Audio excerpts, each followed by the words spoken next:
बिस्मिल्लाहिर्रहमानिर्रहीम। अस्सलाम वालेकुम नाज़रीन, मैं मिसिस तारिक अपने चैनल घरेलू आसानियों से आपकी खिदमत में हाजिर हूँ।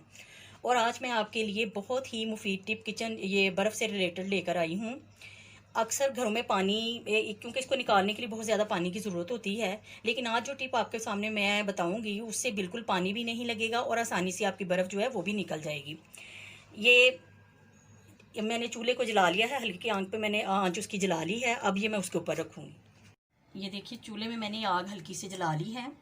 अब इसके ऊपर मैं ये बर्फ़ का कटोरा रखूँगी और ये देखें कितनी जल्दी इसकी जो बर्फ़ है वो पिघल गई है और ये कटोरा बाहर आ गया है। इसी तरह से ये दूसरा कटोरा भी मैं बर्फ़ पे रखूँगी। इसी तरह से मैं दूसरा कटोरा भी आग पे रखूँगी और देखिए आप कितनी जल्दी ये मेल्ट हो गया है। अब मैं इसको भी निकालूंगी, ना तो ये कटोरा गर्म होगा और ना ही आपको कोई प्रॉब्लम होगी। वो जो दोनों कटोरे हमने निकाले, एक स्टील और एक सिल्वर का कटोरा था। अब ये प्लास्टिक है, इसको हम आग पे डायरेक्ट नहीं रख सकते। इसके लिए हम गर्म पानी करेंगे, उसके अंदर इसको थोड़ी देर के लिए रखेंगे तो ये कटोरा आसानी से निकल जाएगा। ये देखिए पानी जो है मैंने गर्म होने के लिए रखा और उसमें से भाप उठ रही है, यानी कि ये काफ़ी गर्म हो चुका है।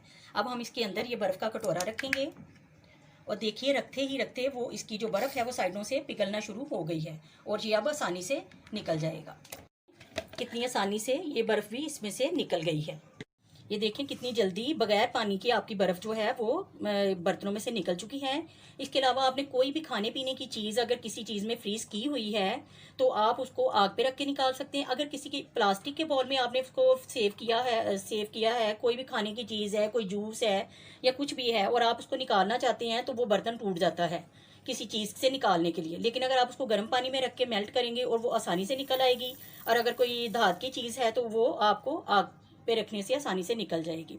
अगर आपको मेरी ये टिप पसंद आई हो तो मेरे चैनल को लाइक कीजिए, शेयर कीजिए और सब्सक्राइब कीजिए। और अगर आपने फर्स्ट टाइम मेरी वीडियो देख रहे हैं तो बेल आइकन के बटन को भी प्रेस कीजिएगा ताकि आप मेरी नई आने वाली वीडियो आराम से देख सकें।